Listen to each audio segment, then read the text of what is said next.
Whether you're an international tourist thinking about visiting Pakistan's capital city, or you're a local tourist or new resident, this video is for you. This is the Khanabadosh Boys' complete guide to Islamabad. We're going to cover everything from the history of this city to the top tourist destinations and the places you should avoid. So watch until the end because this is everything you need to know about Islamabad. आप सब आजाद हैं अपने मंदिरों में जाने के लिए। आप सब आजाद हैं अपनी मस्जिदों में जाने के लिए और किसी भी और इबादत गाह में जाने के लिए इस ममलिकत पाकिस्तान में। आप किसी भी मजहब का ममलिकत का कोई सरोकार नहीं।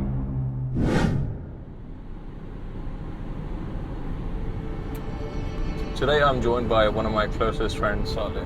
Hello, Assalamu alaikum. And he moved to Islamabad, I think, in the year 2000? October 2000, correct? Yeah.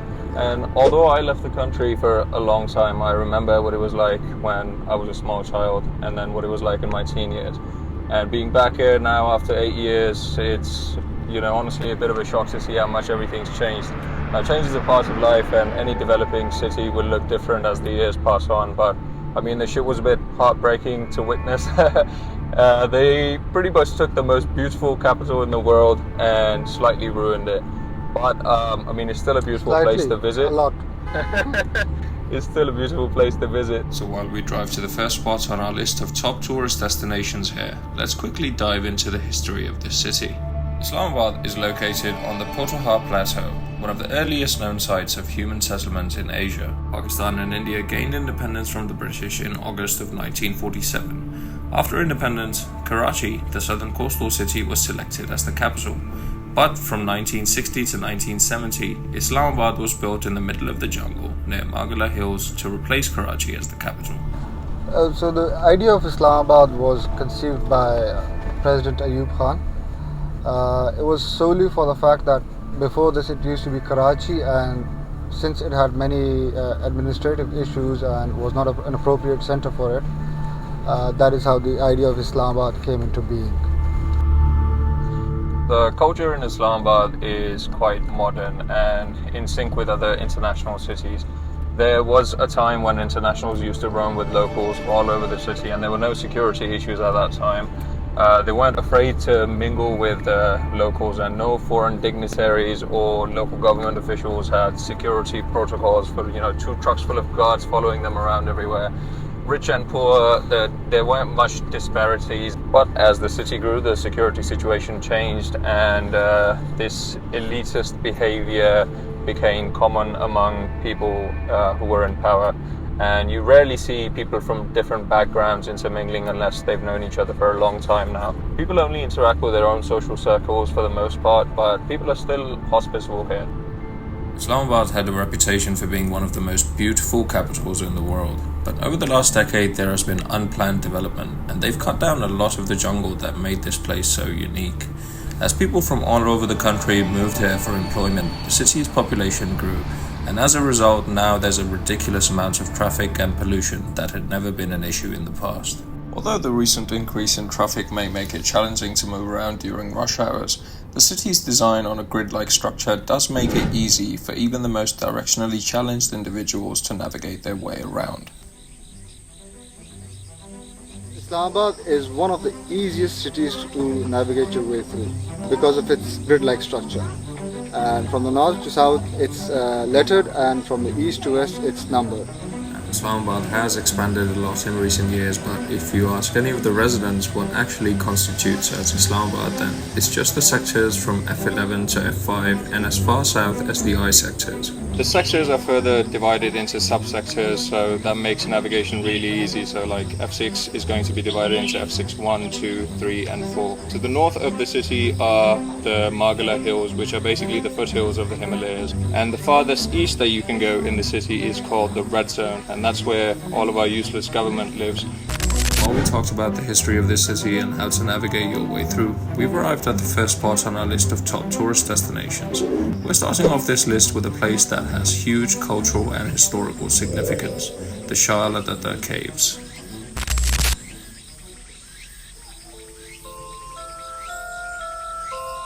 The Shah caves are an ancient archaeological site located in the Margallah hills. The caves are believed to be 2,400 years old and are adorned with murals from the Buddhist era. The caves lie under the shadow of deep-rooted banyan trees and contain traces of human existence from ancient times. These caves are believed to have been the meditation site of Buddhist monks in the 4th century BC. I'm standing in the middle of a cave. These are the Shah caves, and this is an ancient archaeological site. And it is believed that Buddhist monks used this as an area for meditation almost 2,400 years ago. And it's honestly a bit breathtaking when you think about it. The caves might be ancient, but in their surroundings lie all the modern conveniences of the 21st century. There are resorts here like the Serenity Resort and Sadhu's Retreat, and at these places you can find everything from restaurants to archery, horse riding, paintball, a zip line, pools and much more. Right, for the next spot on the list, we're heading to the Pakistan Monument. The Pakistan Monument is a national monument in Islamabad that is shaped like a petal. It's situated in the western Shakarpariya Hills, and it's one of the best places to visit in the city. The magnificent monument was erected to reflect Pakistan's unity and patriotism. It also honors the martyrs who laid down their lives for the sake of the country and its people. Magnificent dome-shaped monument's architecture represents Pakistan's history, culture, and heritage. Due to its picturesque location and unique architecture, it is one of Islamabad's most popular tourist destinations.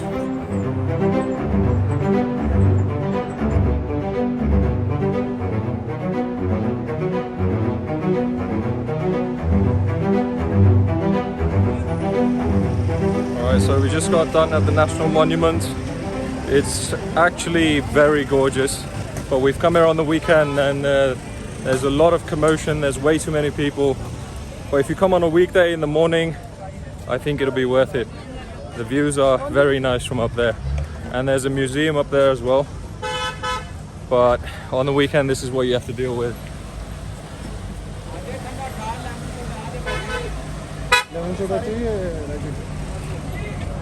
The third entry on the list is just down the road from the Pakistan Monument, so it's something you could do on the same day. It's the Virsa Heritage Museum.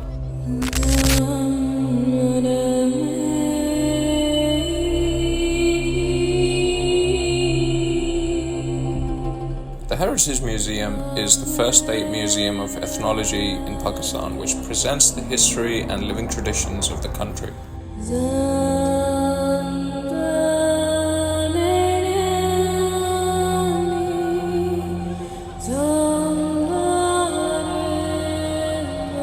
I'm not going to take you inside for the full tour because it would make this video really long, but trust me, it's worth a visit if you're intrigued by history and culture.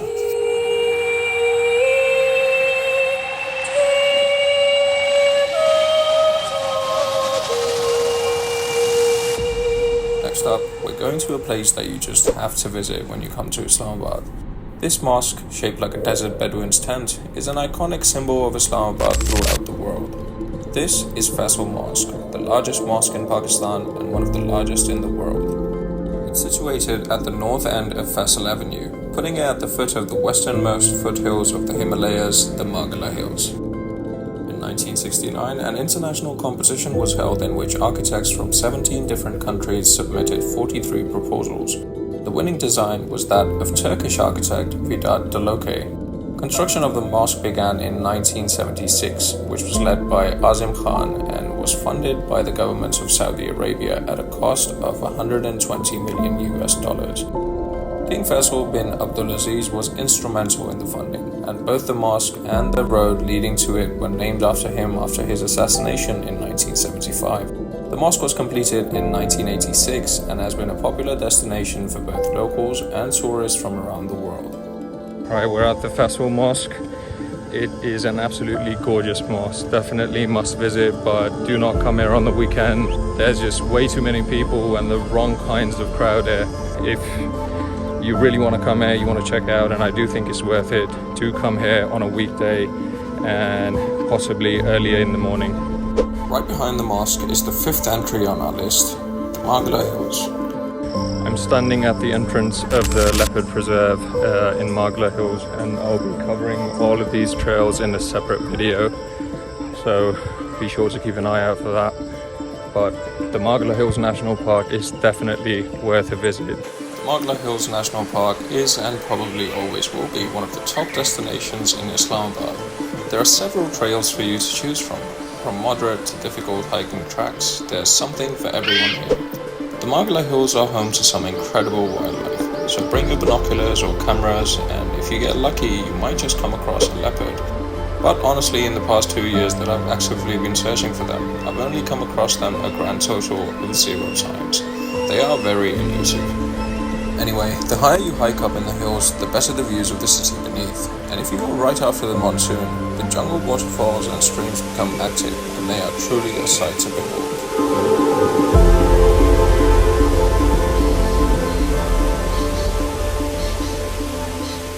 Alright, now we're going to switch things up a bit and go somewhere that's a bit more exclusive. Next on the list is the Islamabad Club. Islamabad Club has been an exclusive hub of many of Pakistan's renowned citizens and diplomats, and it's known for its eminence and grandeur. The Islamabad Club has it all, but for members and their guests only.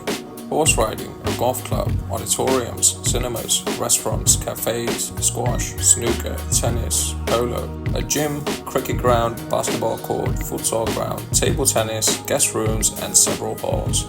And it regularly has special events. Basically, it has everything the rich need to feel gratified. If you can secure entry into the club, then you can get a glimpse of the lives of Pakistan's elite. While the club may be exclusive, the nightlife and food scene certainly aren't. Pakistan is home to some of the best food in the world, and Islamabad is no exception. The city has countless restaurants that offer every cuisine that you can think of. Most of them open into the late hours of the night. Next up on our list is F6 Markaz, also known as Supermarket. It's located right at the foot of the majestic Margallah Hills. The sector is known as one of the most prestigious parts of the capital city, and of course it's home to some of the best cafes and restaurants in the city. Whether you want to have chai with some friends and discuss your frustrations with the government, or you want to grab a meal or go shopping, this is the place you want to be at. Next entry on the list is right next to F6 and basically offers the same things. It's F7 Markaz.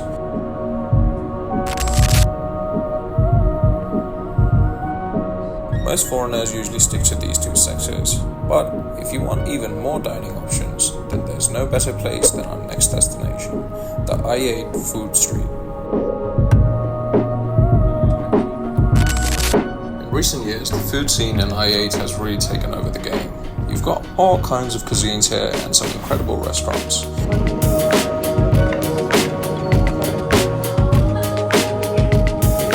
Now that we've had some shawarma here, it's time to head to our next entry on the list for some dessert. We've come to Centaurus Mall, another iconic feature of the city.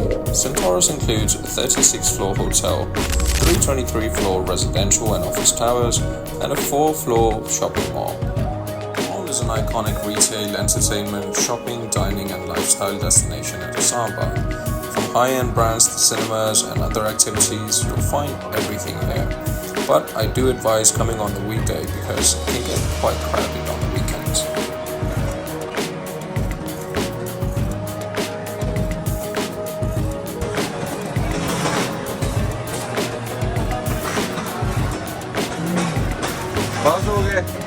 Just across Centaurus is Elysium, an addition to the new blue area of the city.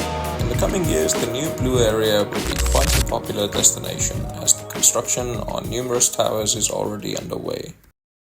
While the city is growing at an alarming rate, it's easy to forget what made Islamabad so appealing to visitors and settlers to begin with. But there are still a few places that you can go to get a vibe of the old Islamabad. Green, not too crowded, very relaxed and somewhat posh vibes are slowly disappearing from the ever-changing city, but E7 has managed to hold on to its roots quite nicely. E7 is the poshest sector in Islamabad, and they've got the most expensive houses here, none cheaper than a few $1 million, and they've got the Margallah Hills right to their back. And there's a small market here that's a nice place to get some lunch or drinks in the nice parts of city. This is what the whole of Islamabad felt like a decade ago.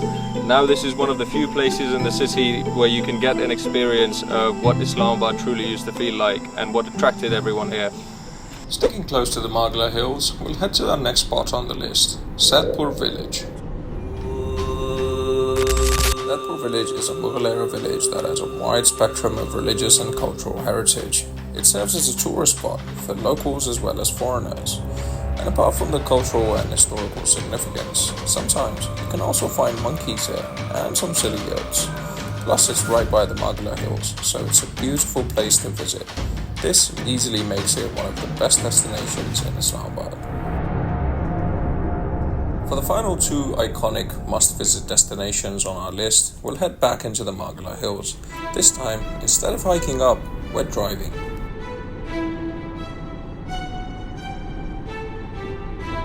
Driving up into the Margallah hills, you'll come across Daman, a hilltop garden north of Islamabad. It's in the center of the Margallah hills, and from here you can get a panoramic view of Islamabad. Faisal Mosque, 7th Avenue and Rawal Lake are all visible from here.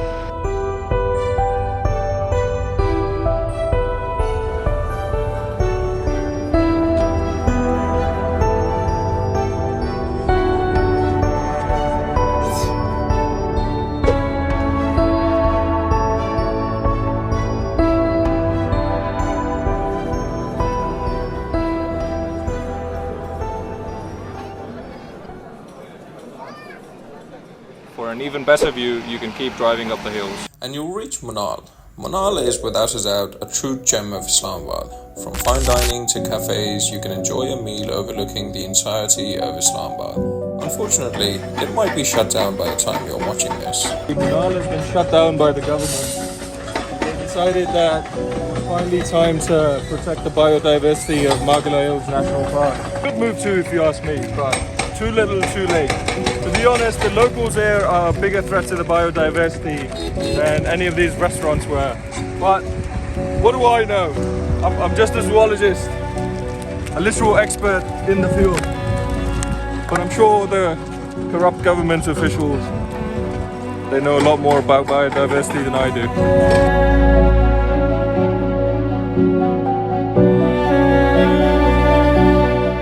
The government destroyed one of the most iconic features of the city, it doesn't mean you can't still drive up to enjoy the view. This seems to be a recurring theme in developing nations.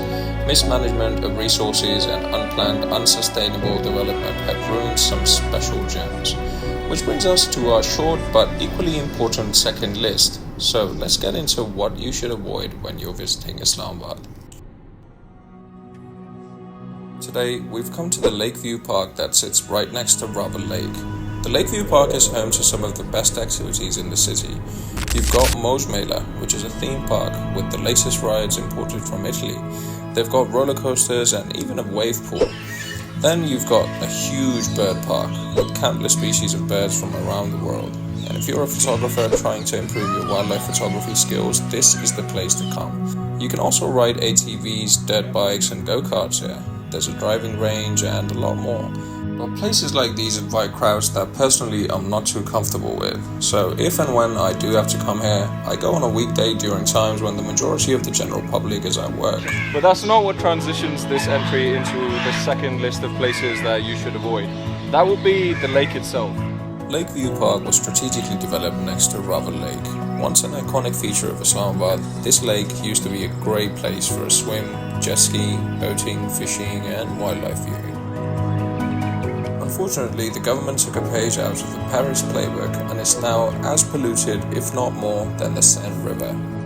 The lake at this point is more sewage than freshwater. This is literally an ecological disaster that can create profound disruption for communities that extend far beyond the geographic boundaries of the lake.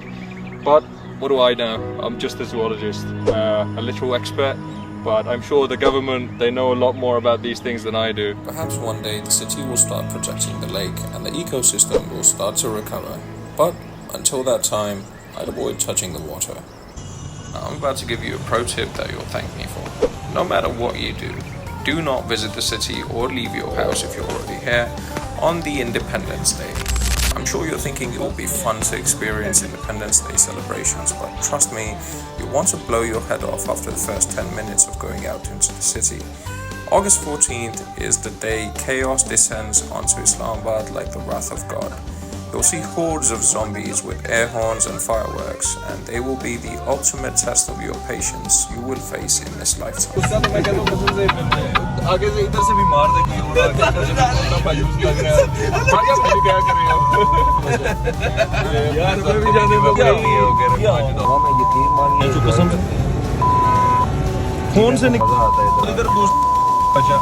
One sector that you should avoid is E11. This has to be the biggest letdown in the city's history so far. This entire sector was stripped for everything it had and turned into a massive shithole. This is basically Afghanistan inside of Islamabad. It's like the Wild West out here. Prostitution and drugs are very common here, and it's made it a pain for the local residents to live. Theft, assaults, armed robberies, murders, there's something for everyone here. Whatever tickles your fancy. I'll share with you a few short stories so you can get a vibe of this place. Neighbor shot a neighbor for being drunk and too loud. A guard shot his head off accidentally while filming a TikTok with a shotgun. And just this cafe right there, the Black Lounge, there was a fine specimen of humanity who shot it up, emptied its whole clip while filming a TikTok. So I guess it depends on your personality whether you should avoid E11 or embrace it. Right, now we're moving on to another iconic feature of the city, the F9 Park, or the Fatma Jinnah Park, named after the sister of the founder of this nation. But you're probably wondering why I've put this on the list of things to avoid if it's so iconic. That's because in recent years, things have changed. This is another place that used to be incredibly fun. This is basically Islamabad's version of Central Park in New York. Now, if you're in a group of friends and you leave all your expensive things at home, then it's good for a visit. There are several monuments here, some sculptures, and really nice gardens. Even some restaurants near the F10 entrance. And this place is, it's absolutely massive. An entire sector that was designated as a park. Is it still safer than Chicago or Detroit or even Portland, Oregon? Yes, much safer. Will you get robbed or assaulted here? Highly unlikely, but every now and then there are cases of such incidents happening, so you just need to be vigilant of your surroundings here. Okay, the last of the places that you should avoid are the G sectors. There's nothing here for tourists, just lots of traffic, litter, and cheap goods and services. Unless you're a local, it's more than likely you'd never visit here. Even for the locals, it's a headache coming here just to save a tiny bit of money. If you want a nice, relaxed time, then you should definitely avoid coming here. But if you like a bit of chaos in your life, then you could give it a visit. Unless आप लोग locals हैं और आपको यहाँ पे कोई काम है, आपने 500 रुपया बचाना है, 100 रुपया बचाना है इधर क्वारी करके, आपका इधर कोई काम नहीं है। अगर आपको 100 रुपये बचाने के बहुत ज़्यादा फर्क है ना, टाइम से ज़्यादा कीमती है तो बस। हाँ, अपने दिमाग के सुकून से आपको ज़्यादा अजीज़ है कि मैं किसी तरह 100 रुपया बचा लूँ। फिर आप इधर आ जाइए, आपको बड़ा इंजॉयमेंट मिलेगी। तो हम आए हैं इधर गुलजारी की दुकान पे, क्योंकि सबसे अच्छे चश्मे जो हैं इस्लामाबाद के यहाँ से मिलते हैं। The last entry on this list isn't so much a place to avoid, but rather being so intolerable that you'd rather stick needles in your eyes than deal with. It's the police. Avoid the police like the plague. Don't ask me why, I can't explain without getting arrested, but just trust me. Avoid any and all police here unless you enjoy wasting your time, energy and willingness to continue living. And while we're on the subject of avoiding people, avoid any politicians, military personnel, lawyers, doctors, and please, for the love of God, don't pay beggars. So, that wraps everything up. Islamabad is an amazing city. It's a place with so much potential and lots to do. It has history, character, iconic features like the Margallah Hills, and so much to do.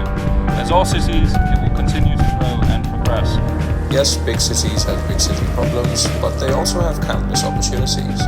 Who knows what the future will look like for this rapidly developing city? With the right administration, this could be one of the best cities in the world. But if we're being real, it probably won't be. But I guess that's part of the charm. This has been your complete guide to Islamabad. Please give us a thumbs up and comment down below what your favorite part of the city is or what you're looking forward to on your upcoming visit. Until until next time, peace.